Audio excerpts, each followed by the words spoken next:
अस्सलाम वालेकुम, मैं इमदाद सुमरो। कहते हैं ना, जैसा मुंह वैसी चपेट, ये कहावत है। लेकिन मरीम नवाज़ ने ना सिर्फ ये कहा है बल्कि कर लिया। वज़ीर आज़म इमरान खान साहब को करारा जवाब दिया है और वज़ीर दाखिला शेख रशीद ने दो बड़े दावे किए हैं। एक दावा आज़ाद कश्मीर इंतखाबात के हवाले से है, दूसरा अफ़गान सफ़ीर की साहबजादी के अगवा का जो मामला था उस पर शेख रशीद ने दावा किया है कि वो अगवा नहीं हुई थी। आज़ाद कश्मीर का इलेक्शन है और आज़ाद कश्मीर के इंतखाबात के दौरान शेख रशीद इस्लामाबाद में बैठने से ज़्यादा इलेक्शन कैंपेन में वज़ीर आज़म इमरान खान के साथ साथ हैं। और अपोजिशन का इल्ज़ाम है कि IB को, इंटेलिजेंस ब्यूरो को आज़ाद कश्मीर के इंतखाबात मैनेज करने के लिए, तहरीक इंसाफ के हक़ में नताइज लेने के लिए इस्तेमाल किया जा रहा है। तो वज़ीर दाखिला जब साथ साथ हैं तो फिर ये इल्ज़ाम भी आया और उस इल्ज़ाम का जवाब भी आया और शेख रशीद साहब का दावा आया कि जनाब PTI 20 नशस्तें, 45 में से 20 नशस्तें जीत कर आज़ाद कश्मीर में अक्सरियत के साथ हुकूमत बनाएगी। ग्राउंड पर पोजीशन आप देख ही रहे हैं, जलसे जिस तरह के इमरान खान साहब के हो रहे हैं, 2 जलसे, और उससे पहले जिस तरह अली अमीन गंडापुर और मुराद सईद साहब को का लोगों ने वहाँ पर इस्तकबाल किया, जिस तरह का इस्तकबाल वो भी आपने देखा। तो आज फिर इलेक्शन के 2 जलसे हुए मरीम नवाज़ के, एक सुबह का हो गया, एक अभी हुआ, और उसके इमरान खान साहब का एक जलसा हुआ। और उस जलसे के बाद फिर शेख रशीद साहब ने इस्लामाबाद में आकर अफ़गान सफ़ीर अली की बेटी का जो मामला था अगवा का, उसको उन्होंने देखा है। तो पहले उसका जिक्र कर लेते हैं जी। अफ़गान सफ़ीर की साहबजादी, खबर चली थी कि वो अगवा हो गई हैं। अगवा के बाद एक तस्वीर चली थी किसी खातून की और वो मुंह पे से खून बहता हुआ वगैरह वगैरह। तो वो तस्वीर अफ़गान सफ़ीर की बेटी को कहकर इंडियन नेटवर्क जो थे इंडिया में और इंडियन मीडिया मुसलसल चला रहा था कि देखें जी पाकिस्तान का क्या हशर हो गया है, वहाँ पे वफाकी दारुल हुकूमत में एक सफ़ीर की बेटी अगवा, और इस तरह का प्रोपेगेंडा बहुत ज़ोर और शोर से मचाया जा रहा था। लेकिन बहरहाल अफ़गान सफ़ीर ने वो अपनी बेटी की असल तस्वीर जारी करके कहा कि जी नहीं, ये वो तस्वीर जाली है, ये है मेरी बेटी की तस्वीर। बसद एहतराम अफ़गान सफ़ीर साहब के लिए कि अव्वल तो आप सिर्फ इतनी ही तरदीद कर देते कि ये मेरी साहबजादी की तस्वीर नहीं है। अपनी साहबजादी की तस्वीर अगर आप लोग हालात पाकिस्तान के, या आपको जिस तरह वो अगवा का कहा गया कि अगवा हुई हैं, तो अमन अमान के हालात या जो भी है, तो इस तरह तस्वीर जारी करना ये नाकाबिल फ़हम था कि तस्वीर क्यों जारी की। लेकिन बहरहाल उन्होंने क्लियरेंस वजाहत कर दी एक कि जनाब ये मेरी साहबजादी नहीं है, मेरी साहबजादी ये हैं। लेकिन शेख रशीद साहब और जो अगवा हुई थी, पर्चा भी हो गया। लेकिन वज़ीर दाखिला शेख रशीद साहब ने आज एक सुबह प्रेस कॉन्फ्रेंस की जिसमें उन्होंने कहा था कि जनाब अगवा का पर्चा भी हो गया है और 72 घंटों में हम मुलज़िमों तक पहुंच जाएंगे और सॉर्ट आउट हो जाएगा मामला, केस हल हो जाएगा। लेकिन शाम को अचानक शेख रशीद साहब ने अगवा के मामले को उलट दिया। जो उन इन्वेस्टिगेशंस की बुनियाद पर उन्होंने दावा किया है कि सफ़ीर की साहबजादी अगवा नहीं हुई थी, वो अपनी मर्ज़ी से गई थी इस्लामाबाद में। वो अपना मुख्तलिफ़ इलाक़ों से, गखड़ प्लाज़ा है, फिर पिंडी, रावलपिंडी, कैंट और दामन को, और इधर उधर वो 3 टैक्सियाँ जो है वो आम कैब्स, आम जो काली टैक्सी कराची और इस्लामाबाद रावलपिंडी में चलती है, लाहौर में नहीं चलती। पाकिस्तान के दूसरे शहरों में पुरानी टैक्सियाँ होती हैं जो छत पीली होती है और बाकी काली होती है, तो काली टैक्सी उसको कहते हैं। तो वो वाली पुरानी टैक्सी जो है वो कह रहे हैं कि वो टैक्सियाँ चेंज कर करके 3 टैक्सियाँ वो चेंज करके मुख्तलिफ़ मकामात पर गई हैं। कहीं वो पैदल भी जाती रही हैं और फिर वो टैक्सी वाले को उन्होंने बताया कि जी वो घर इसलिए नहीं, एक वजह बताकर घर नहीं जाना चाहती। फिर किसी साहब को, सुब्तुल्लाह नाम का कोई, उनको बुलाया। तो शेख रशीद साहब का दावा है और उस दावे की बुनियाद पर वो ये कह रहे हैं कि वो अगवा नहीं हुई थी। हालांकि हमने उनकी जो FIR थी अगवा की वो हमने दर्ज कर ली है, बाकी तमाम CCTV फुटेजेस मिल गई हैं। एक मिसिंग है और वो जो पेच है, एक हिस्सा जो है वो भी मिल जाएगा तो पता चल जाएगा कि वाक़या क्या था। तो एक कल से जो ज़ाहिर है हम भी परेशान थे कि भाई अगर सफ़ीर की बेटी अगवा हो जाए इस्लामाबाद से या रावलपिंडी से तो ये पाकिस्तान के लिए जगहसाई है। पूरी दुनिया, ज़ाहिर है हर मुल्क का सफ़ीर अपने आप को गैर महफूज समझेगा और उसके बाद पाकिस्तान की दुनिया में वो जो सफारती सतह पर मुल्क की वाट लगती है, मुल्क का जो हशर नशर हो जाता है, वो फिर गैर यकीनी की सूरत हाल हो जाती है ना। फिर दुनिया अपने सफ़ीरों को निकालना शुरू कर देती है। तो शेख रशीद साहब जो दावा कर रहे हैं अगर ये ठीक है तो फिर शुक्र है कि वो अगवा नहीं हुई थी। और बाकी शेख रशीद साहब जिस तरह जज्बाती होकर इस मामले को प्लीड कर रहे हैं, ये भी कोई तरीका नहीं है कि एक मामला, एक अगर आपने इन्वेस्टिगेशन कर ली है, पूरी इन्वेस्टिगेशन करने के बाद उसको तरीके से रख लीजिए।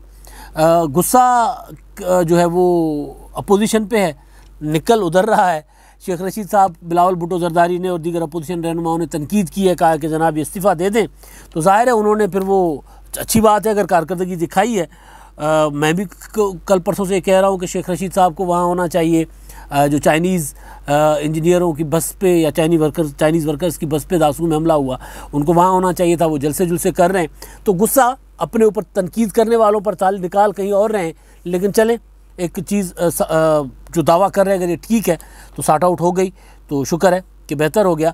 अब जनाब शेख रशीद साहब का दूसरा दावा है, और उस दावे के बाद है मरीम नवाज़ साहिबा। दूसरा दावा बल्कि मैंने पहले कह दिया कि वो जो 20 नशस्तें लेकर आज़ाद कश्मीर में इंतखाबात जीतने का दावा किया जा रहा है। इमरान खान साहब ने आज बाग में जो जलसा किया था, जिसको मरीम नवाज़ जलसी कह रही है, और वज़ीर आज़म के लेवल का इलेक्शन का जलसा तो वो नहीं था, ये तो मैंने भी गुजारिश की। उस जलसे में इमरान खान साहब ने एक बात की थी कि नवाज़ शरीफ का पोता बाहर बैठकर पोलो खेल रहा है, और पोलो बादशाहों का खेल है, और किस तरह खेला जाता है जाकर पूछें कि पैसा कहाँ से आता है। तो मरीम नवाज़ का अगला जलसा भी रहता था, उससे पहले धीरकोट का जलसा था। तो इमरान खान साहब का जो मरीम नवाज़ ने बाद में बाग में, इमरान खान साहब ने भिंबर में किया, आज कल बाग में थे, आज भिंबर में जलसा किया। ये मैं ज़रा वजाहत शायद मैं बाग कह गया था। तो मरीम नवाज़ साहबा ने धीरकोट के बाद बाग में जलसा किया है। तो उस जलसे में वही कि अगर जो बात करोगे फिर उसका वही जवाब मिलेगा। मरीम नवाज़ ने मेरा ख़्याल है कोई ज़्यादा ही जवाब दे दिया। करारा जवाब तो होता ही है, लेकिन वो कुछ आगे चली गई। ज़ाहिर है बच्चे तो हर किसी की कमज़ोरी होती है, और वैसे भी सियासत तो बहुत महज़्ज़ब है ना, वो पेशा ही होता है लोग सियासत में या जो भी। तो सियासत एक महज़्ज़ब लोग करते हैं, महज़्ज़ब अंदाज़ में होती है दुनिया जान में, और अपनी इज़्ज़त करने और दूसरों को इज़्ज़त दिलवाने के लिए सियासत की जाती है। आप सुनते होंगे अंडरवर्ल्ड में भी कहा जाता है कि जी आपका जो अंडरवर्ल्ड के लोग डॉन्स जो होते हैं या गैंगस्टर्स जो होते हैं, वो भी ये कहते हैं कि जनाब घर वालों पर नहीं जाना, बीवी बच्चे, औरतें बच्चे बुज़ुर्ग, उनके ऊपर कोई, यानी अगर कोई वॉर चल रही है गैंगस्टर्स के दरमियान भी, तो गैंगस्टर्स भी अपने बच्चों को, दूसरों के बच्चों को, मुखालफिन के दुश्मनों के बच्चों पर अटैक नहीं करते, औरतों पर हमले नहीं करते, बुज़ुर्गों पर हमले नहीं करते। सियासत में तो और ज़्यादा दीद लिहाज होता है, और ज़्यादा महज़्ज़ब होने का तकाजा करती है सियासत। लिहाजा कोशिश ये होती है कि सियासत में माँ बाप, बीवी बच्चों, औरतों और अहले खाना को दूर रखा जाए सियासी तनकीद से। लेकिन बहरहाल इमरान खान साहब का जो सियासी अंदाज़ है, वो जब तक अपने मुखालिफ को बहुत बड़ी गाली ना दे, या जब तक उनके अहले खाना की बात ना करें, यानी आप सोचें ना कि ये कह देना मरियम सफदर, अब मरियम सफदर उनके शोहर हैं, अगर वो कहती हैं कि मेरा नाम मरियम नवाज़ होना चाहिए तो उनका राइट है। बिलावल भुट्टो जरदारी, वो कहते हैं जी मेरा नाम पूरा बिलावल भुट्टो जरदारी है, वो उनका राइट है। खान साहब ने खुद एक नोटिफिकेशन जारी किया था कि मेरा नाम इमरान अहमद ख़ान न्याजी वज़ीर आज़म बनने के बाद ना लिखा जाए, मुझे सिर्फ इमरान खान लिखा जाए। कल जब वो बाग में ख़िताब कर रहे थे, तो वहाँ जब लिस्ट पढ़ रहे थे, तो वहाँ पर एक कैंडिडेट थे न्याजी समथिंग नाम था उनका, न्याजी। तो खान साहब ने कहा न्याजी यहाँ पे कैसे आ गए? फिर प्राउडली कहा कि जी हम न्याजी जो हैं वो पूरे हर जगह पाए जाते हैं। तो अच्छी चीज़ है, न्याजी एक ज़ाहिर है उसमें अच्छे लोग भी होंगे, कुछ और भी होंगे, लेकिन खान साहब को ख़ुद जब उन्होंने किया वो नोटिफिकेशन जारी करवाया था, तो उसके पीछे ये था कि उनको वो जो न्याजी साहब जो थे जिन्होंने सरेंडर किया था बंगाल में, उनकी निस्बत से इनको न्याजी कहकर ना इनको तनकीद का निशाना बनाया जाता था। तो उन्होंने अपने नाम के साथ न्याजी लिखवाना बंद कर दिया। ये आपका राइट था। तो हम भी कहते हैं कि जनाब जब भी मेरे कोई कमेंट्स करते हैं लोग, तो मैं यही गुजारिश करता हूँ कि जी न्याजी वो नहीं अपने आप से लिखवाना चाहते तो आप उनको क्यों कहते हैं। बिल्कुल इसी तरह मरीम नवाज़ कहलवाना चाहती है तो उनको मरीम सफदर कहकर अपनी तरफ से छेड़ना, तो इस हद तक ये जाते हैं खान साहब। और उन्होंने फिर वो कहा कि नवाज़ शरीफ साहब के जो पोते हैं वो वहाँ पर पोलो खेलते हैं।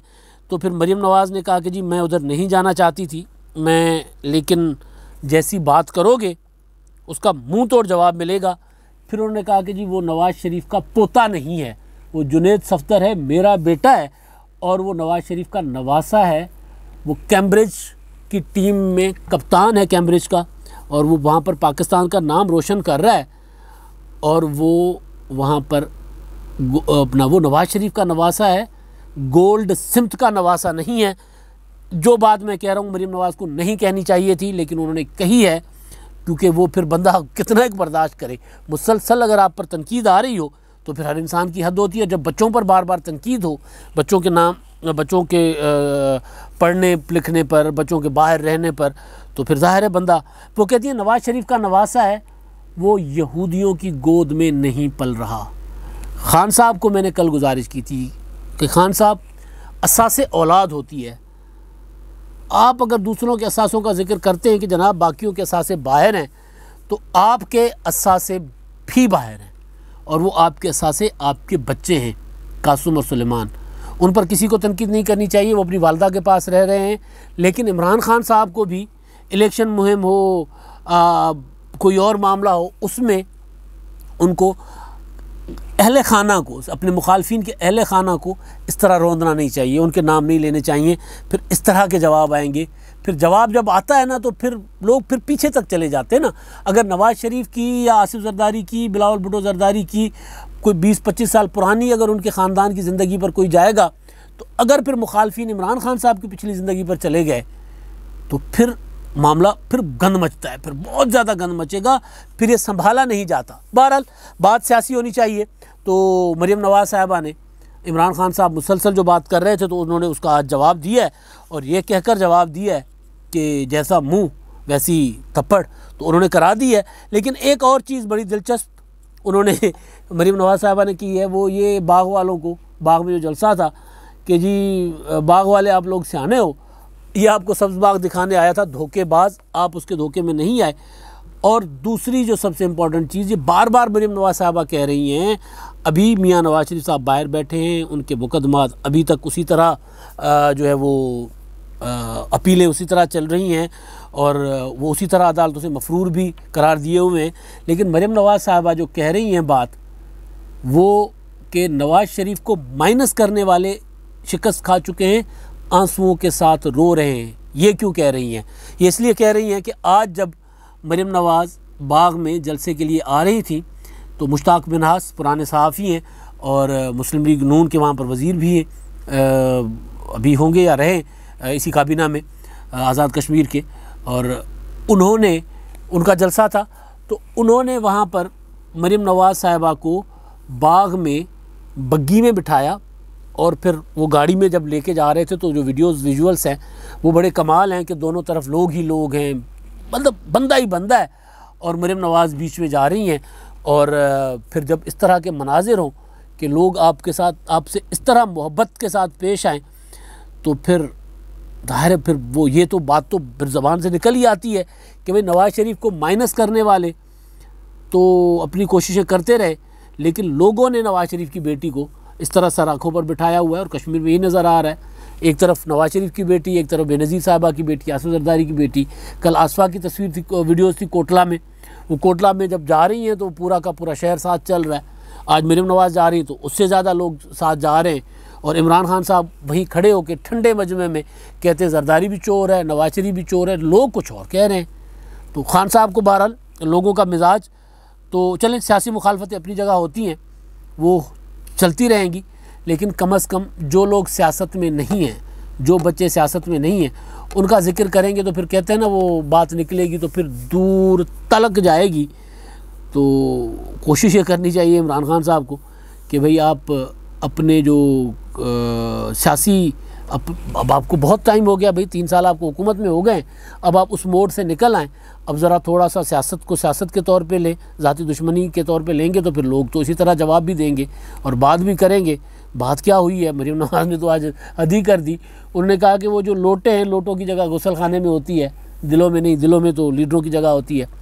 तो वो नज़र भी आ रहा था कि इमरान PTI पीपल्स और नून लीग को छोड़कर जो PTI में गए, उनको मरीम नवाज़ ज़ाहिर है वो लोटा कह रही हैं, और लोटा टर्म ही उनके लिए इस्तेमाल होती है। तो बहरहाल असल बात यह है कि इमरान खान साहब आज़ाद कश्मीर में वो जो समझते थे उनको सपोर्ट मिलेगी, वो अवामी सतह पर उनको नहीं मिल रही, सपोर्ट नहीं मिल रही, करारे से करारा जवाब मिल रहा है। अब तक के लिए इतना ही। अल्लाह हाफ़िज़।